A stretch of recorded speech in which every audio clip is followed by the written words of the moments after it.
Ocho. Guarded by David. Off to Bear. The Beast is a big shot, and he makes it. 12 points now for Bear. It's a big shot for a rookie. 70 seconds to go. There's a 27-year-old rookie that's played a decade of Pro-Am. I over-exaggerate a bit. He's been playing Pro-Am since the 60s. Final minute in this one. Mama, big shot. 26 for Mama. They just can't seem to get it past 3 points for their lead. I mean, you finally see the hit feast with the walk back, gets a wide open look at the elbow there on the mid-range. I mean, at least you're in that position where you just say, hey, no threes at this point. We'll just keep getting twos because they've been having a pretty good job of scoring on offense here in the fourth. Bear the Beast has tied us at 53. Lots of motion. Get you thinking. Miscommunication ever. You have to be on top of it. And we've seen that so many times where it just ends up. Bear gets an open look. Jay Money went up getting an open look. When you just continuously run these wraps, you run these double screens, they give you a different look every single time on the offensive end. Nobody's helping you. 53-53. You can see the T-Wolves sitting right there at 9-6. A win puts them in, but if they lose and become 9-7, you can see all those teams, Pacers, Magic, Cavs, Bucks, Grizz, Nets are all waiting to take their spot.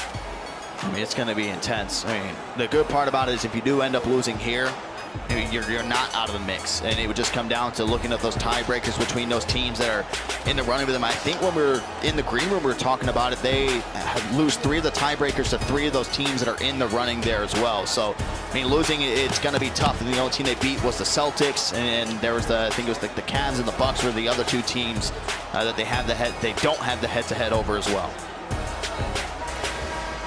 Well, B5 has won 14 in a row. Last loss was in the first week of the regular season. And the T-Wolves are on a 6-game winning streak to put them even in this situation. 30 seconds to go in the ballgame. Mama. Got some space, and he's short on the 3. JoJo with the rebound. And they will use a timeout. They have 1 remaining with 20.6 to go. You got to look. I mean, even in that scenario, you really didn't need a 3. But I mean, if you get that space, I mean, it's a shot that you'll end up taking just because you have been hot all game. But now, I mean, this is where we said that the T-Wolves' fate was in their hand coming into this game. And now, actually, in the game, it's completely in your hand. Shot clock off. You have a chance to try to rewrite how your season has been and make all that work, the struggle that you went through at the start, to really just go forward and then obviously be that first expansion team to be able to clinch that playoff spot. And this is the scary part because it's a tie game.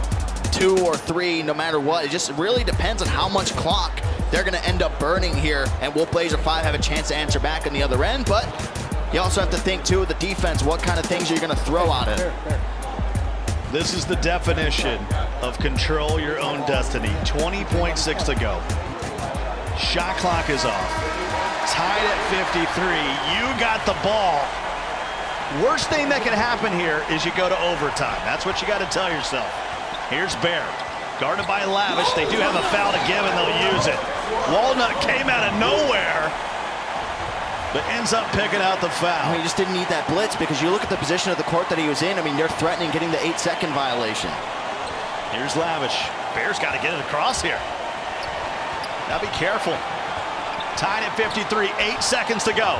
It's going 5. 5 out on Lavish. And he got by him, he didn't take the shot. Turn up for the win! Turn up the fence and put the T-Wolves into the playoffs! Can you believe it? Turn up the fence from Las Vegas, Nevada. Just gambled and he won.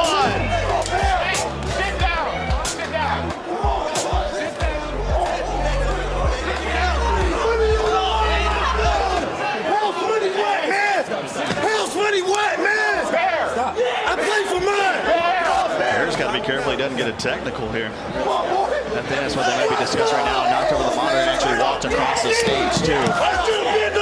And And we've seen that a lot, too, even last year, the whole Moody incident when he went up onto the stage, when the Heat went up onto the stage. He's got Twitter fingers, but he don't got no. Well, the issue is there's .2 to go, so I mean, this ball game's over. That's why I said turn up for the win. What? I mean, let's just recap these last couple of months for Turnup. He loses a $250,000 tournament in Charlotte at the All-Star game, gets drafted, comes back here, and puts his team into the tournament with a three-pointer. Unbelievable. I mean, he's got to be, I don't know who you want to give the player of the game to. I mean, you sit there and look at Bear, but Turnup, I mean, he had 19 points and hit the game-winning shot as well. Why doesn't Bear, I mean, I know they made the game winner, but why doesn't Bear take the mid-range jumper? He's right there at the elbow, throws it to the corner, and Turnup with ice in his veins ends B5's winning streak at 14. And twice this season, B5 gets beat by the T-Wolves. See, and it just, the thing about it, right, not taking a mid-range shot, this is what makes Bear such a good point guard and what separates the elites from the great, just because of reasons like that. Clock management, knowing how much time you have on the clock to where you pass up on an open midi, you take the ball down inside, and the fact that you have the clock awareness to be able to sit there and say, hey, I'm going to throw this pass over towards the corner, and Turnup is going to have enough time to get off a good catch and shoot. Look, I mean, you can't write that. I mean, this is the first expansion team in the playoffs. They've looked like the best expansion team that we have seen here at the NBA 2K League. It's thoroughly deserved after everything that these guys went through to start the year.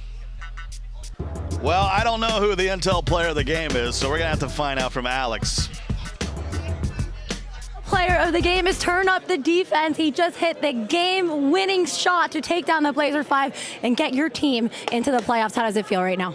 I'm just speechless right now. I can't believe we did it. We came back. We was down all game. They trusted me with the last shot, and I knocked it down. Bear, everyone was screaming that he, takes a shot, take it to the hoop. He doesn't do that. He puts his trust in you. He gives you the ball. You nail it. What can you say about your point guard? Man, I love Bear, man. I give him a hard time all the time in practice, but that's the best point guard in the league, man. Let's bring him in. Bear, let's bring you in. Just said you were the best point guard in the league. Bring my squad. The T-Wolves are the first expansion team in the NBA 2K League to make the playoffs. Bear, you're the leader of this team. How does it feel? Man, listen, forget a leader. All of them some dogs, Alex. My whole team, some dogs. We knew when we got J Money at 3-6, when Bruh quit on us, we said, all right, we're going to change it. We're going to turn it around. Cavs about ended our season. It's about 5 teams sitting at like 8-7. None of them wanted us to win. I was in my locker room, and I heard them talking. They were saying, T-Wolves need to lose. We don't want T-Wolves to pull it through. It's all right, baby. You going home today. We control our future, and we on the move, and we going to the O's, baby. We're going to send it back to you, Scott. I think that speaks for itself. Congratulations. They say keep that same energy. I can't match that energy coming in from Bear. What a game. It was an instant clap.